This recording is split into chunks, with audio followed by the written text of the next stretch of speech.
Welcome to the Let's Talk About the Deep Stuff podcast. I'm your host, Sean Kneese. On this show, I have off-the-cuff and candid conversations, or monologues, as I'm doing right now, about the big topics in the world. Today, I wanted to talk about empathy and listening, which I think are two important things that unfortunately are lacking in today's society. It's hard for us to put ourselves in other people's shoes sometimes. Especially if you're a size 10 and they're a size 8. Like, literally, the shoe doesn't even fit. And it's uncomfortable to try to get it to fit. It's literally impossible to get it to fit. Jokes aside, though, it really is hard for us to see the world through other people's eyes. And metaphorically, what I said makes sense. It can be uncomfortable to look outside your own perspective.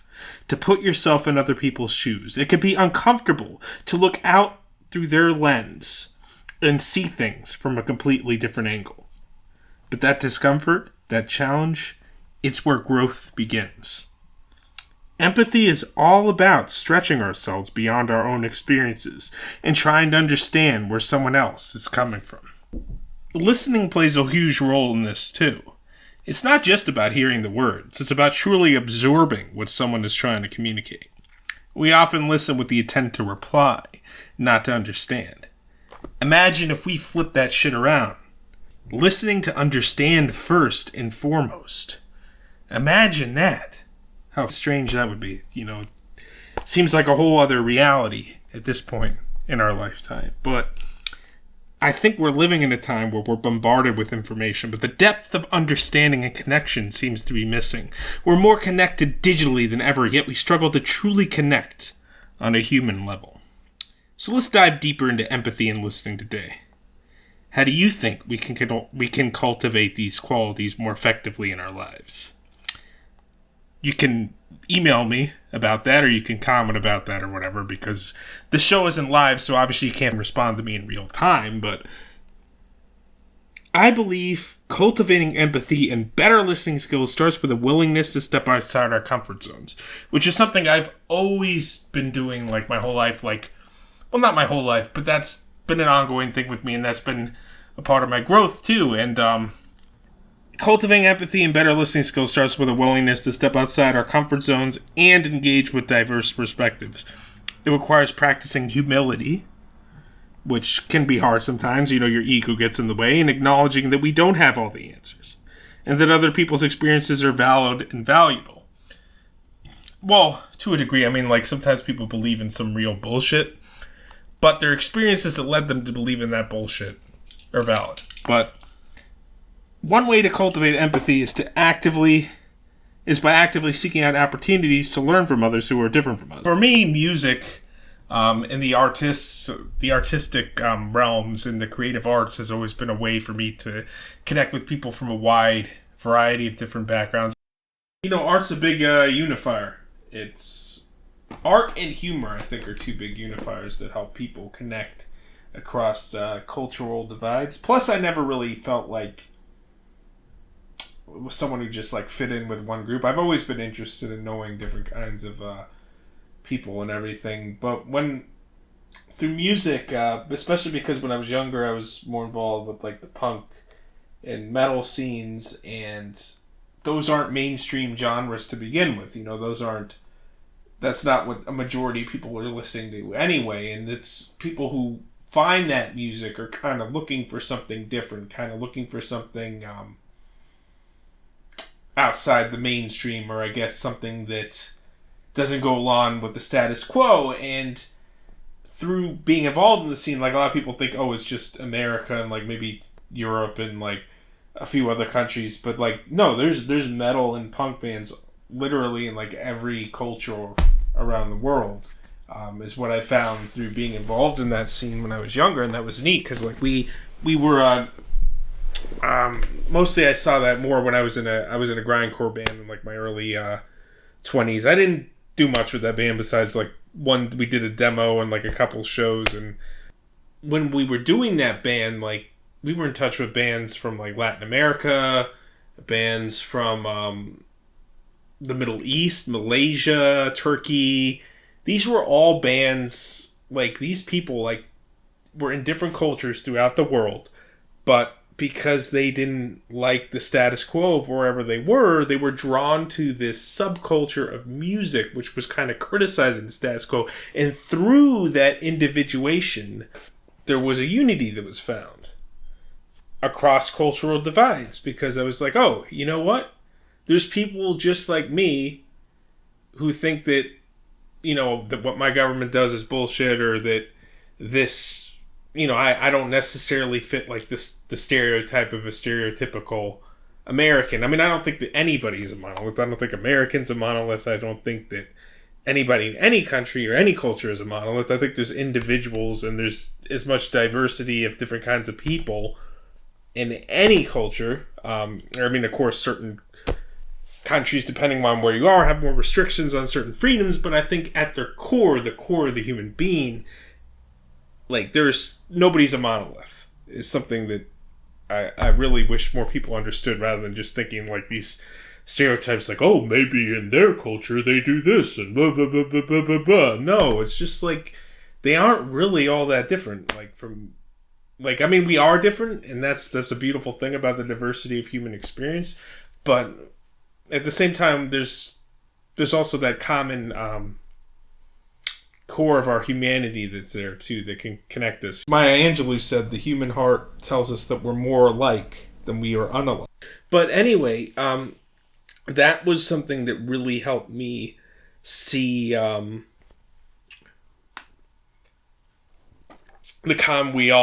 humanity we all share across these cultural divides, because I grew up, I was young, mainly in like the post 9/11 era, where everybody just thought like, oh, people in the Middle East, they're just like this and that, and they're not like us, like Americans, like that. But it's like, no, like, there's people just like me there who are just like, no, like, because just like I think that shit my government does is bullshit, or like the mainstream, a lot of the mainstream beliefs or whatever in my society or whatever are bullshit.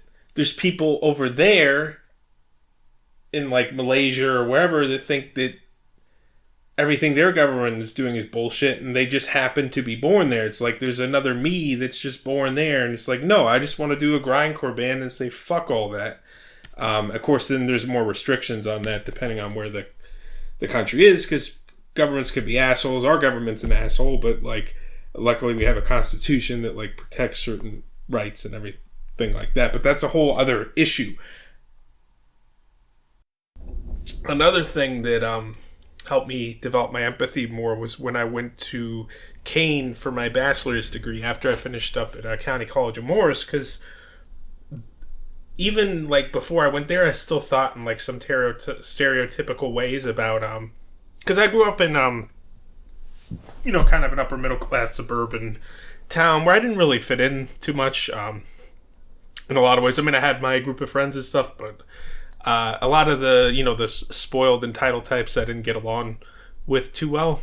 I was kind of an idiot too in high school, as we all were. I have no delusions like I was some kind of unique whatever. I was just when I got to Kane, a lot of the students I was going to school with were from urban communities, and I had very positive experiences with the people there, and like it kind of shattered some of like maybe the preconceptions I had, or like the way I would just like generalize people from those communities, because I saw like, these are just like regular people who grew up in a different culture, and actually I got along with a lot of them better than I got along with some of this spoiled entitled kids I went to high school, middle school with, that I had run-ins with. But there's some cool people from my high school I still talk to and everything, but because even within that, not everybody's a monolith. Not everybody was spoiled who went to my school and lived in my town. You can't generalize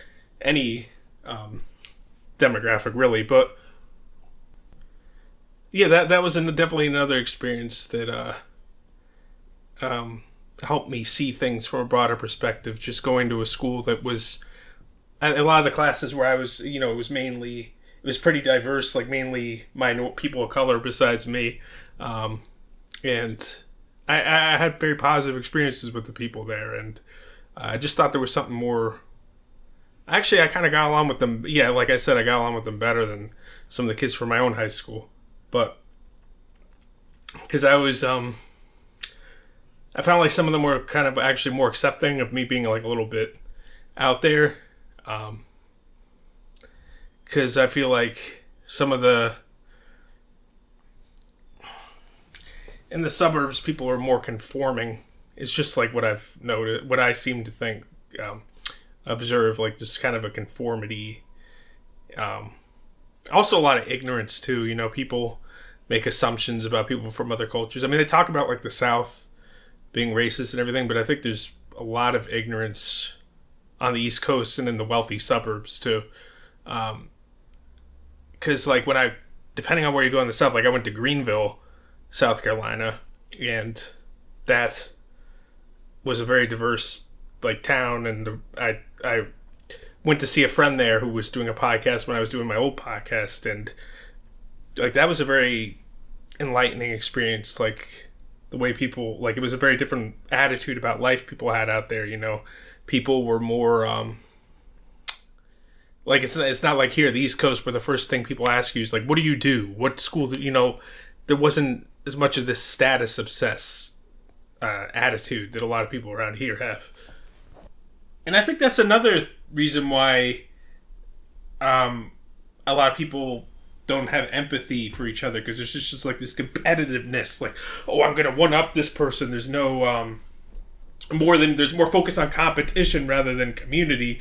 And not that competition is always bad, you know. I think it's I think it could be a positive thing, but when it's just when that keeps you from seeing the other person's humanity and you don't want to see the other person do good, like I think there's enough success for us all to succeed. I think that like me, I'm not comparing myself to other podcasters. I'm just thinking like, okay, this is my own unique voice. This is my own unique show. And I don't think I can't really compare myself with somebody else because this is my own unique journey. And I feel like my success, like, I'd want to lift other people up too. Like, I don't think, I think there's enough success to go around. Like, I think we should uplift each other, not try to like put each other down and everything. But a little bit of competition's healthy and everything. I'm not totally against that. But when, like I said, when it takes away from us seeing like our common humanity and it's like this dog eat dog world. And why the hell do we call it dog eat dog? I don't see dogs going around eating other dogs. No, they don't go. They just lick each other's butts and they get along. It's humans that go around eating each other metaphorically. I mean, unless they're cannibals, but it's like humans that go around eating, like, you know, pushing each other around and all that stuff. So it should be a human eat human world, man. But I guess there are dogs that kind of like they fight over food or whatever and stuff too. But I'm just saying in general, because that's just like nature instinct stuff, and sometimes a lot of times dogs get like that because humans train them to be that way, because humans can you know, there's I love humanity, but there's also like we can also be the most diabolical species on this planet as well. Because we choose to do evil, and like when other animals kill each other, it's more just like instinct and stuff. So I think that we're the only animal that could be evil. But just to share some more anecdotes about my own journey to empathy, doing podcasts, my old show BSing with Sean K, I interviewed artists from all over the world. I did it for about 10 years before I ended that show and started this new one. You can hear the whole story about that listening to the first episode of this. I've been through that many times. But I would interview people from all walks of life pursuing their creative and intellectual passions, and their stories were it wasn't just like, oh, this is what we do as an artist. I tried to really like put their story and their soul out there, like who they are, and like bring them out. And even though like all these different people had very different life paths and very different life stories, there was this common thing that united them, that like this motivation to create and to express themselves through art, like in different kinds of art. It was painters, it was musicians, it was writers, it covered a wide range. Kind of like this show, only I went more, because like sometimes I would have deep talks on the show, and I kind of wanted to do a new show that kind of just focused more on that, like having big conversations, like how it's, because I got into the deep stuff with BS with Sean K too, but that wasn't the main focus of the show. But that brings me to my next point, that listening is a big part of empathy too.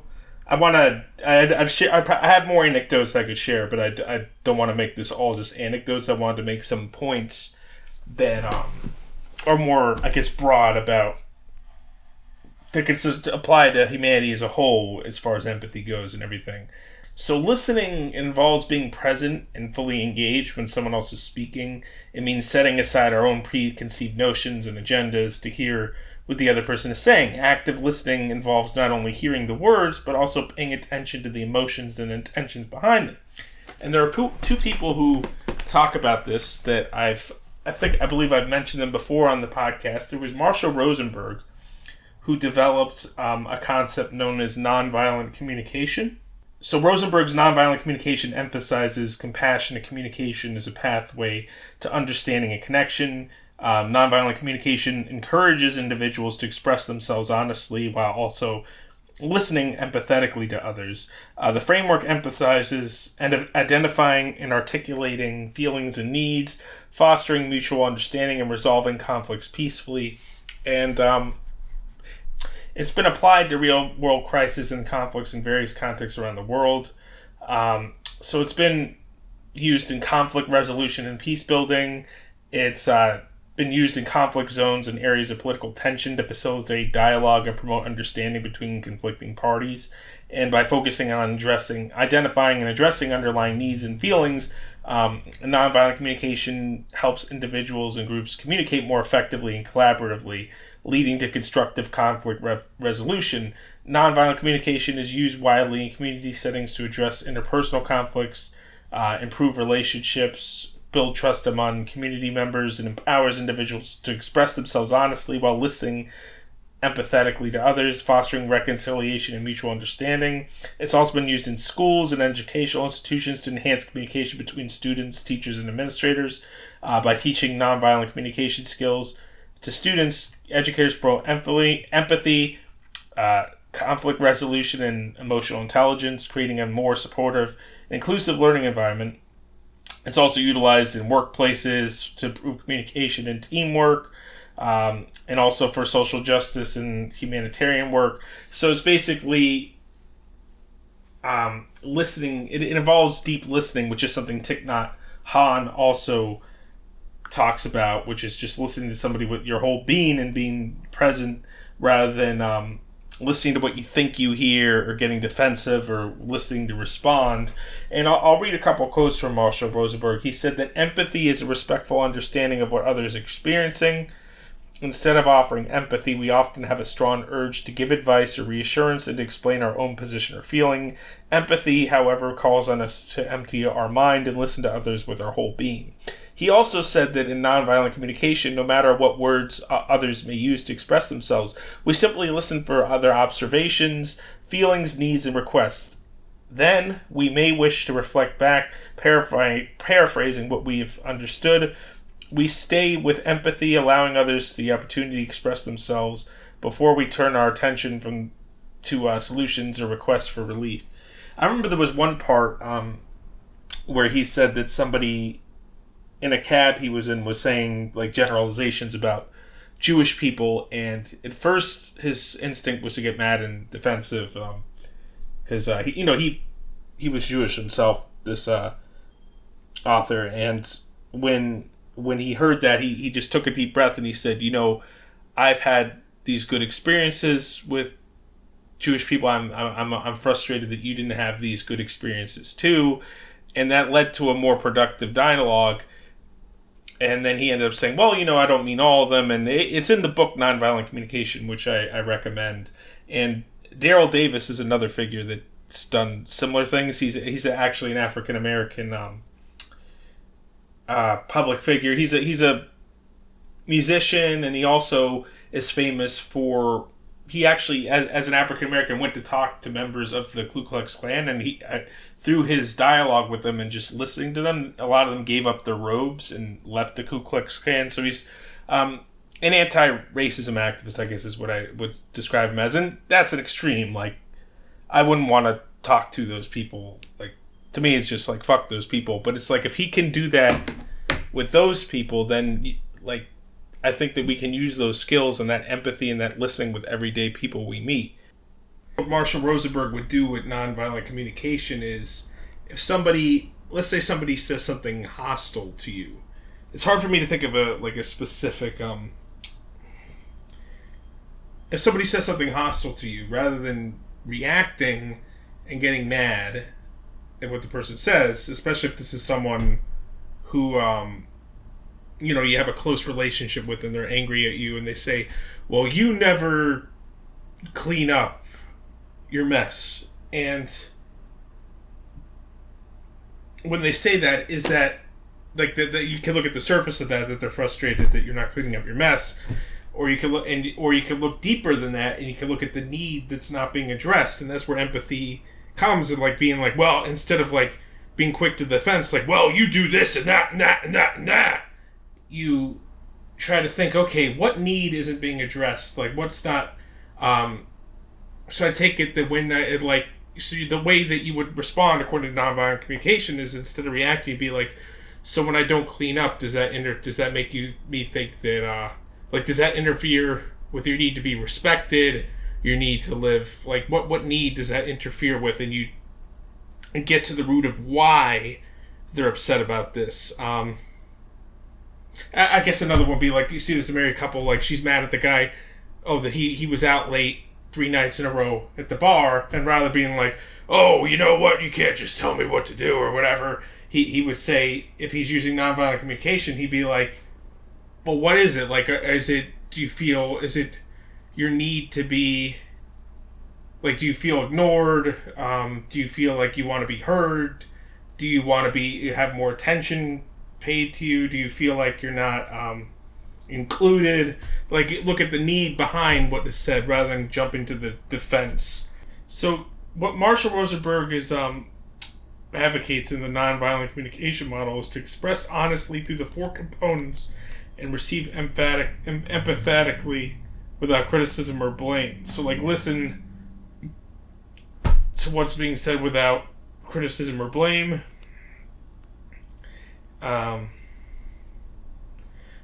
Okay, so you state clearly what you observe. So Marshall Rosenberg's method basically is you state clearly what you observe. And an example is like, the last few times I initiated an activity, you said you didn't want to do it. You didn't ask for my opinion during the meeting. You spent over 50 hours of work this week. That would be like an objective observation as opposed to an evaluation where you say something like, you did this because you don't care about me. You didn't ask my opinion because you don't respect me. Those are judgments that can't really be proven. The objective observation is that this person didn't ask for their opinion during the meeting. And as somebody who's not well learned in nonviolent communication might just say, you don't care about my opinion, you don't value my opinion, without even bringing that up, without even mentioning that objective example. So that's a way to bring it up, the nonviolent communication, because someone's less likely to be defensive if you bring that up, specifically that observation without making any judgment. And then you mention how you feel in relation to what you observe. So you identify the feeling. What is the feeling? What is the emotion you have? Like, I feel reluctant, I feel hopeful, I feel sad, I feel angry.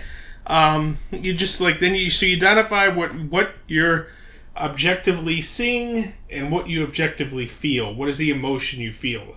So you don't get into evaluations, you don't get into anything subjective, because those are assumptions. You really don't know that the person didn't ask your opinion because they don't value your opinion or they don't respect you. That's just a judgment. That's an evaluation. What you need. That's another thing he also emphasizes, is a need. And in nonviolent communication, you try to recognize what the need is behind what the person's saying. And then you try to see if both your needs could be met. Like, is there a way both our needs could be met? Like, I need value. I need to be... I need to know what to expect. This is my need to feel respected, to feel validated, to feel appreciated. So, like, if somebody didn't ask someone's opinion in a meeting, they would feel hurt. because they would feel sad, or they would feel because that they it interfered with their need to feel validated, their need to feel appreciated, their need to feel respected. See, that's a that's how nonviolent communication would tell you to address something like that. And then you formulate a request, but you speak kindly but firmly and clearly. And what you prefer is that you wouldn't, like, for example, you say you would prefer that they asked your opinion from time to time. Then there's no assumptions made, there's no judgments made, so you just get down to the root of what the need is that's not being met, and also what exactly is it that, like, the person's feeling. And it's like, if somebody's mad at you or something, rather than getting on the defense, it's good to, like, ask these kind of questions, which would take practice, because I don't think this doesn't come natural to people. That's why he has a whole thing of nonviolent communication. I actually saw this used during there was a shooter years ago. I think he shot up a nightclub. I forget exactly the details, but I remember the reason he shot up the nightclub when they showed the tape of the hostage, not the hostage negotiation, but when he was on the phone with the police, this shooter, and they were using nonviolent communication tactics on him. Now, the program didn't say this is nonviolent communication, but I recognized it through studying Marshall Rosenberg. And basically, he would say, like, they would say, "Why are you doing this?" And, like, I understand you're mad about, because he said the reason he did it, he was mad about U.S. intervention in Syria and Libya, and that's why he did this shooting. And they were trying to just listen to what his needs were, like they were trying to keep him calm, so, like, he wouldn't, I guess, kill more people, which he ended up sadly killing a lot of people. But I'm saying, like, it's been used in dire situations like that, nonviolent communication. And I think also, like, in hostage negotiations and things like that too. It's a very effective tool to learn. I highly recommend looking up Marshall Rosenberg's lectures on YouTube, and also reading the book Nonviolent Communication. I found it a very beneficial book. And I didn't even get to the second person I should mention, who was Thich Nhat Hanh. Thich Nhat Hanh is a Vietnamese Buddhist monk. He was not only a Buddhist teacher, he was also an activist. I know he was involved with protesting the Vietnam War. That's kind of why I like him more so than some other spiritual guru types, because a lot of them are like, oh, we can't get involved in, like, social issues happening or anything because we need to be neutral. And it's like, no, I mean, I think sometimes you gotta, if something's wrong, you gotta take a stand. So I don't believe in this, like, to be spiritual, you gotta be completely neutral and detached. Like, what good does that do? So I like that he was involved in the physical world while he wasn't just into his own, like, spiritual realm or whatever. But he advocates the idea of, actually, one of his books is called The Art of Communicating, and in that he emphasizes a concept called deep listening, which is kind of similar to what I was talking about with Marshall Rosenberg, which is really listening to someone with your whole being and listening to what they're feeling, rather than just like, oh, I'm going to jump in with this and that. And I was mentioning the podcast because the podcast is something that helped me develop my empathy further and helped me develop my listening skills further. Also, my other passions is like acting. With acting, when I've played roles, I've had to put myself in the shoes of someone very different from me. I remember even doing background on background isn't really acting, but background on this show, Show Me a Hero. I remember there was these people that were mad about, like, I remember it was somebody who thought very differently than me that I had to play, and I had to put myself in this person's shoes and understand why they would be feeling this way given their situation. So that kind of helps you. I think in a way acting can kind of help you increase your empathy, because you have to literally, like, put yourself in somebody else's shoes and play that character. But it also, improv and humor, I think, like I said, humor is a unifier too. Because I think if you could get someone to laugh, like, that could bridge cultural divides. And I know the humor changes around different cultures too, but I think if you share a laugh together, like improv, like, I've met so many different people from different backgrounds through doing that. I've been doing improv for years. And that involves a lot of listening and like working together as a team, like not just coming with your own agenda and listening and hearing the person. And listening is a big part of empathy, as I said. I do have some more things I want to cover. I have more personal experiences I want to get into. But I also wanted to talk about Thich Nhat Hanh. Thich Nhat Hanh, let's see. So Thich Nhat Hanh teaches the practice of deep listening as a transformative way to cultivate compassion and understanding. According to Thich Nhat Hanh, deep listening involves being fully present and attentive to the speaker without judgment or the urge to interrupt. This practice allows us to truly hear and connect with others on a profound level, fostering empathy and building bridges of understanding. So both Rosenberg and Thich Nhat Hanh highlight the importance of empathy, not only in how we communicate with others, but also how we relate to ourselves. In cultivating self-compassion and empathy towards our own feelings and needs enables us to extend that same kindness and understanding to us around us. And that's something else I want to talk about too, with self-compassion. Having compassion for yourself. We're often harder on ourselves than we are on others. I know particularly I've been very hard on myself in the past. As I mentioned before, I'm someone who's struggled with depression. Luckily, actually these days, the depression I haven't had much trouble with. Partially the medication, also going to the gym and just learning to feel better by myself and in other ways. But you have to have compassion to yourself, because obviously, like, at least me, I know when I've made mistakes in the past or done things I'm not proud of. I was often a lot harder on myself and like dwelling about it than I was on than I would be on a friend. Like, would you talk to a friend that way that you talk to yourself? So and I think when you love yourself and you take care of yourself, then you can really care for others more too. It's kind of like that saying, there's the put on your own oxygen mask before you start helping others. So Thich Nhat Hanh, as I was saying, was a revered Vietnamese Zen master, poet, and peace activist. And he's known for his profound teachings on mindfulness, compassion, and inner peace.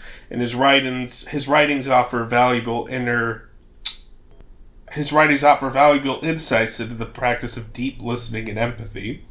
And here are some key points of Thich Nhat Hanh's teachings. One is interbeing and connection. Thich Nhat Hanh often speaks about the concept of interbeing, which emphasizes the interconnectedness of all life. In his book, The Miracle of Mindfulness, actually I haven't read this one, but this is just some notes I gathered about him. He writes about the interdependence of individuals in the natural world, encouraging us to recognize and appreciate our deep connections with others. He also talks about mindful listening, which is like, I guess that's another way of saying the deep listening. He's in The Art of Communicating, which I have read. He describes the power of deep listening, where one listens not just with ears, but with full presence and understanding. As I've mentioned before, I'm just trying to emphasize that point. That listening is a big part of empathy. And he offers practical techniques such as breathing mindfully and truly being present for the speaker to enhance our capacity for empathetic listening. That's something I gotta learn to do more, is like take deep breaths and like be fully present. That's something I've done too much, even though I read like about meditation and everything. And Thich Nhat Hanh teaches us that true understanding and compassion often arise from deep listening and empathetic presence. In every step, he shares stories and anecdotes that illustrate how compassionate listening can heal relationships and nurture inner peace. So he's written a couple of books on this, not just Art of Communicating. And Thich Nhat Hanh's teachings emphasize the importance of cultivating inner peace as a foundation for compassionate action in the world through practices like meditation, mindful breathing, and mindful walking.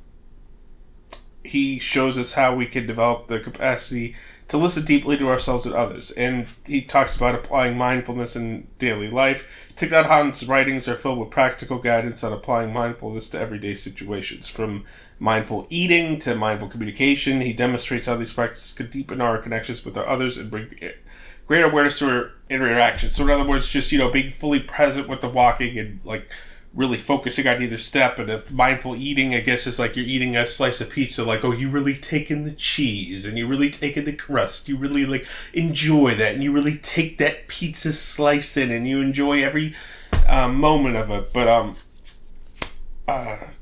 I'm trying to, like, I've been going to the gym and eating like more healthy and all that too. Like, I do occasionally still like pizzas and all that, but I think that self-compassion is good, but also self-awareness. I think there's a lot of narcissistic shit going around on the internet with these memes and these quotes that I don't think really help with empathy, because it's like, oh, they didn't. It doesn't. They say stuff like, it doesn't matter what people think. You do what you do, and yeah, I mean, it's like, be yourself. Don't be so over fixated on whether people like you. But it's at the same time, you live on this planet with other people. So if other people think you're a shitty person and you're inconsiderate, maybe you should take a fucking look in the mirror. I don't like this idea that it's like, oh, I'm never going to look at myself. And these memes like that I see, it's like these quotes I see, it's always like, oh, they never appreciated you. Don't waste time with people who do. It's like, how do you know? Like, it's just such a narcissistic thing. It's like, what if you're the one who screwed things up? What if you're the one who wasn't the friend that had somebody's back? Like, look at yourself. I'm sick of these narcissistic quotes and these narcissistic posts I see, like, on these inspirational things of just like, oh, if people don't appreciate you, move on. What if you didn't fucking appreciate them? Like, what? Maybe look at yourself and your own actions. I'm just sick of, like, this. It's just like this ego shit. That I don't think that encourages empathy at all. But anyway, I wanted to give more anecdotes, like how... I know this is a very sensitive topic, but I couldn't not bring this up with everything going on. I am Jewish myself, and obviously I don't like any kind of hatred towards Jewish people. I don't like what happened on, as I know if you know, on October 7th, when innocent Jewish people were killed, and not just Jewish people, people like there were Arabs killed and non-Jews killed too. But I also don't. What's happening in Gaza to the innocent people in Gaza right now upsets me deeply as well, and like I don't think a lot of people,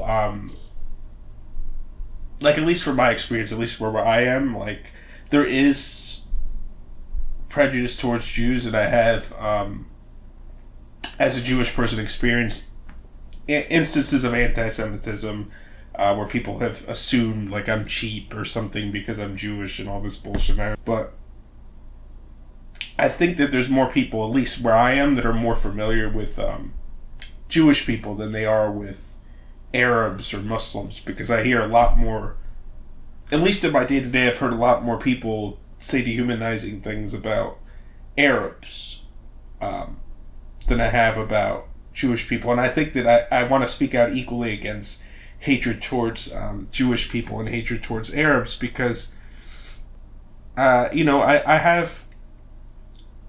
glad I've gotten a chance to I have formed some deep connections with Muslims and Arabs.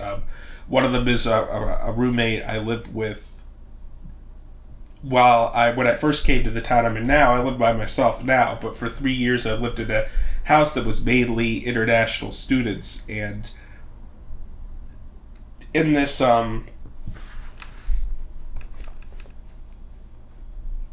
place with international students, there was people from India, people from Latin America, people from different parts of Europe, and this one guy he was there the longest, because like a lot of the people there came and go, but this one roommate of mine, he was from Saudi Arabia actually, was there for 3 years, and at first we didn't really see eye to eye. We really didn't understand each other because we came from very different. We were raised very different, came from very different cultures, but by the end of my stay there, he became like family to me. And he's still like family to me. Like, we still keep in touch. And I know there's been instances where he's had my back and been ready to help me. And I've always, I've done my best to be there for him too. And, I'm sure he'd say the same. It's just hard for me to like, I'm I'm always there for my friends. So yeah, I can't say that. But and that was a very because like living in that place, like I got to know people that I probably wouldn't have gotten to know otherwise.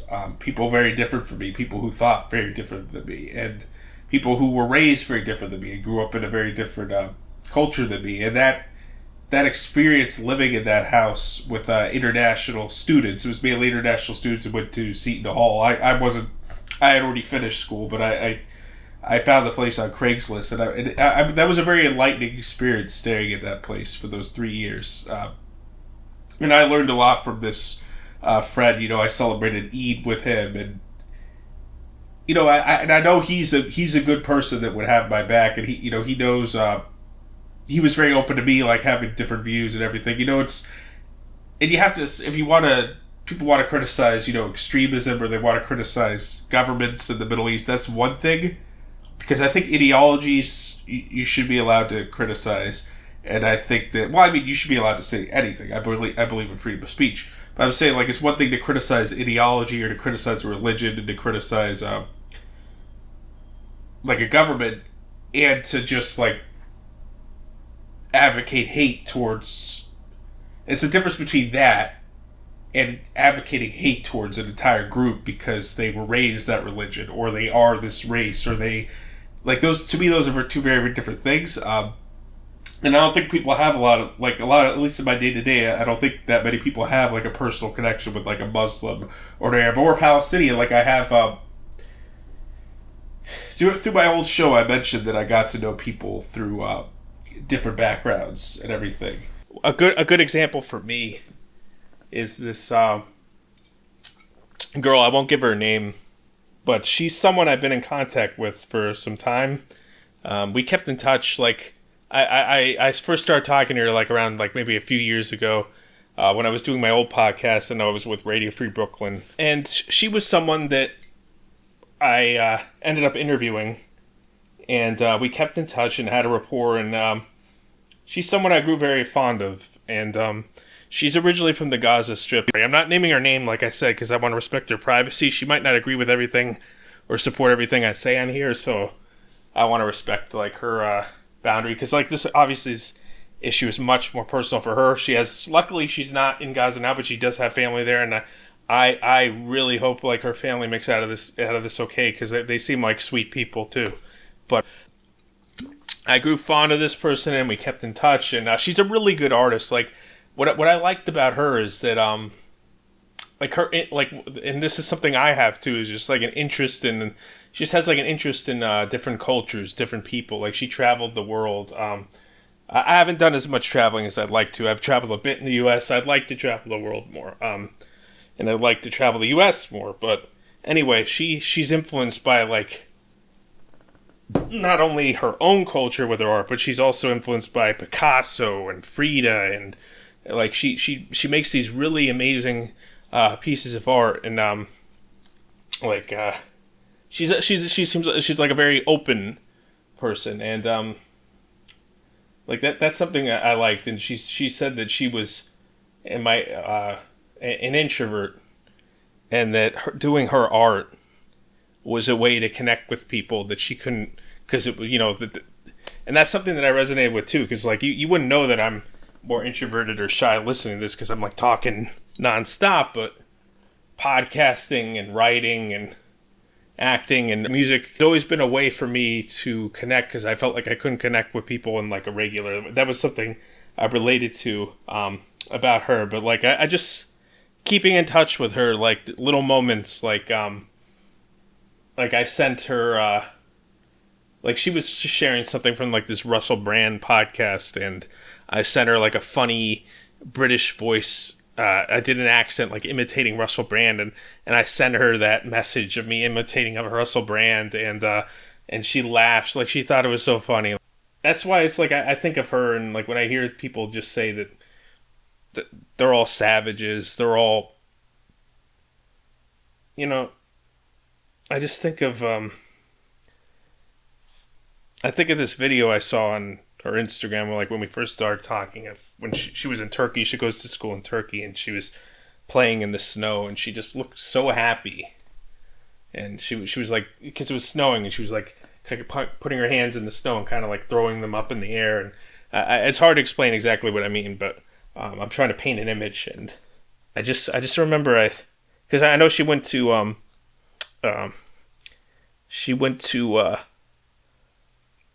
her visit her family in Gaza, like I think during 2021 when there was Israel was bombing Gaza, because like there was things were escalating then, and they were doing a bombardment of Gaza then, and I remember I was worried about her at the time, but I think that was actually during that time is when I sent her that voice message that she laughed at.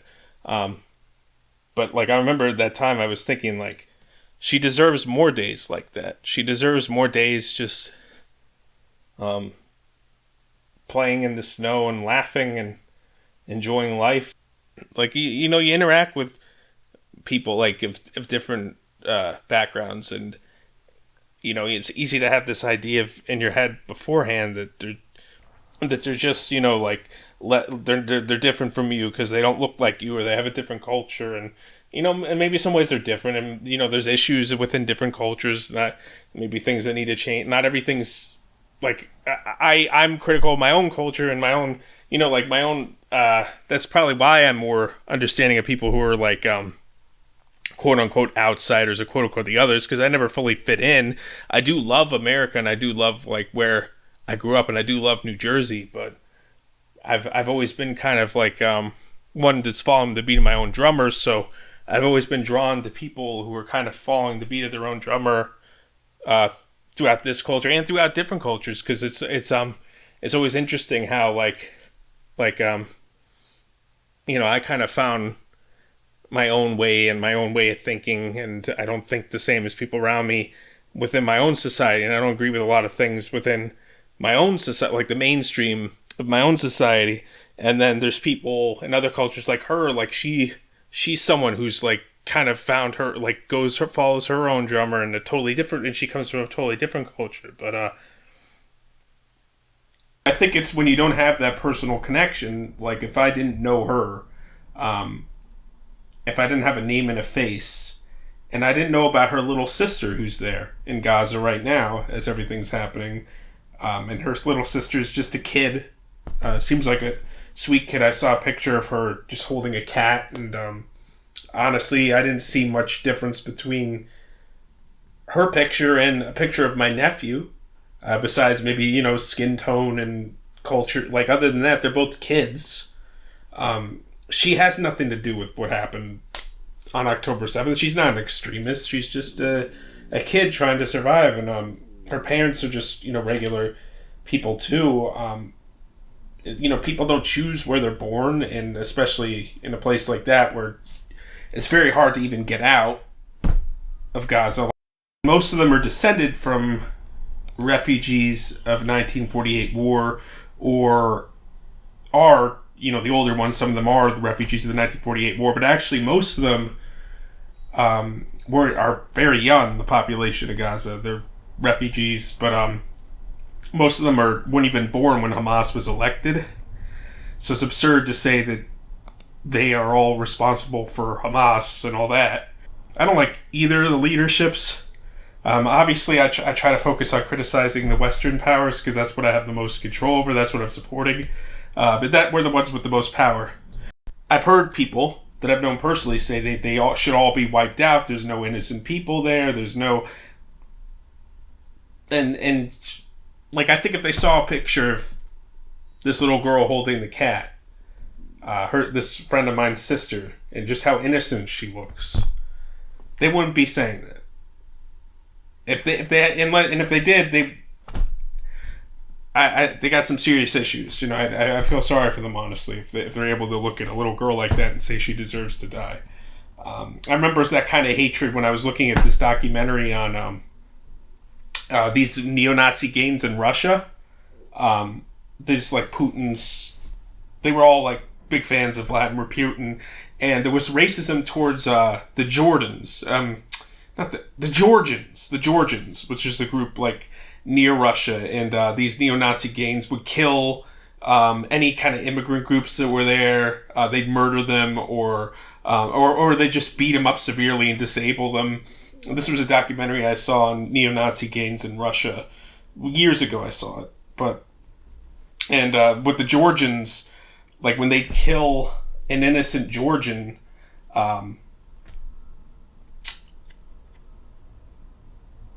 like kill a Georgian child. I remember one of the neo-Nazi members were like, well, they're just going to grow up to be like the other people, they're gonna, so what, like, you kill, like, he said, like, what's the big deal if I kill a Georgian child? They're just gonna grow up to be like any other Georgian, and messed up shit like that. And that's why we gotta be careful dehumanizing any group or just painting them all in a broad brush, because it leads to horrible things.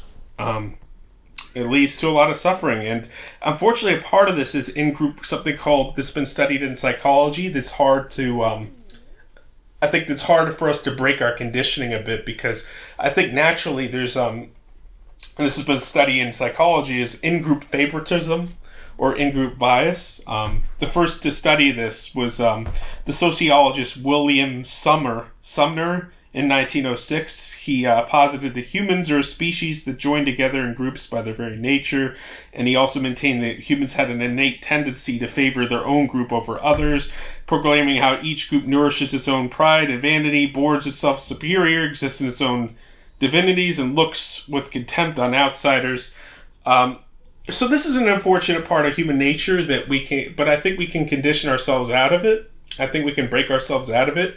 I certainly recognized when I was younger, and I didn't have these experiences I've had with people from different walks of life that I have now. It was easier for me to think in stereotypes or generalizations about people. When you have that personal connection, that human connection, you're less susceptible to propaganda that kind of demonizes the whole group. You're less, because you see that it's easier for you to put yourself in that person's shoes when you've had some experience, and you're able to see them as individual people. When you've had enough experiences with people from a different group, and you realize that in any group, like, there's just as many different kinds of people. Like, there's no monolith. Is something that is important to be recognized. I think, like, there's no monolith. I'm a big believer in the people are individuals. They're not, you can't paint any group with a broad brush, obviously maybe sometimes, like, culture can influence the way people act, or certain values, or the way they see the world, but I think at the end of the day, like I said earlier, what Maya Angelou said, the human heart tells us we're more alike than we're unalike, and people can choose to break their conditioning wherever they are. There's good people in every part of the earth, I think. And at the end of the day, we all breathe. We all need to breathe. We all bleed the same. And I think we need to look out for each other. And that's what all these religious teachers, like, Buddha, Jesus, I'm not religious, but I do have an appreciation for certain aspects of religion. And I do believe in a higher power of a sort. Just I don't believe in, like, religion in a traditional sense. Like, I'm not religious in a traditional sense, but and also they like, I think another thing is, like, how some level of suffering, or, like, at least awareness of suffering, is what helps people be more empathetic too, because that's like Jesus, like, I know he stood with, like, the most vulnerable people in the society, or, like, the people that like, he was around the people who were in poverty and everything. Like, he spent time around people who were suffering. In Buddha, like, he became enlightened when he became aware of suffering. So it's like, I think that's part of that can help develop empathy too. Like, I guess, like, even, like, volunteering in a homeless shelter, or doing some kind of work for a marginalized community, or community that's suffering in some way, and doing your part to maybe help others, I think is a way to develop empathy too. And there's another book I recommend, which is How to Think Like Sherlock Holmes. And it talks about, because, like, it references Sherlock Holmes because Sherlock Holmes like in the book, it mentions that Sherlock Holmes he wasn't like Watson, who just took things at face value and with his initial like gut reaction or whatever. Like Sherlock Holmes took a second to like step outside himself and like really analyze the situation when he had a case and look outside his like initial gut reaction or bias. So that book, How to Think Like Sherlock Holmes, is about like some of these biases we had. Like even with a better looking like they mentioned like these two politicians that were running in one part of the book, and that one was like conventionally attractive and one wasn't, and how people automatically viewed the one who was conventionally handsome as more trustworthy and etc. And it goes into these different ways that people have these initial gut reactions and biases. It's how to think like Sherlock Holmes. I forget the name of the let's see. It's how to Think Like Sherlock Holmes by Maria Konnikova. That's another book I recommend. So anyway, I'm not really sure where to conclude this. So I guess it's just empathy. If we need to listen to each other better, we need to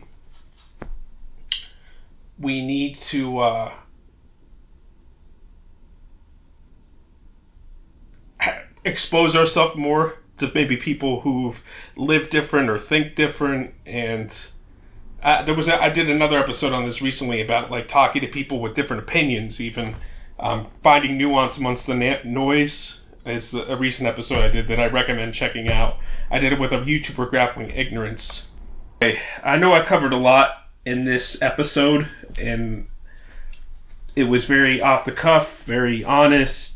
I know I covered some controversial topics, and I thought this is an important thing to have a discussion about and talk about in today's day and age. And that's why I'd love to hear from any of you. Like, what are some ways you've become more empathetic? What are ways you've been out of your comfort zone, or ways you've overcome some of your biases? And just, any thoughts on anything I said, or I'd love to hear from you. So you can reach me on social media. Let's talk about the deep stuff. And keep updated for future episodes on Spotify or wherever you get your podcasts. And that's about it for this episode. We'll catch you on the next one.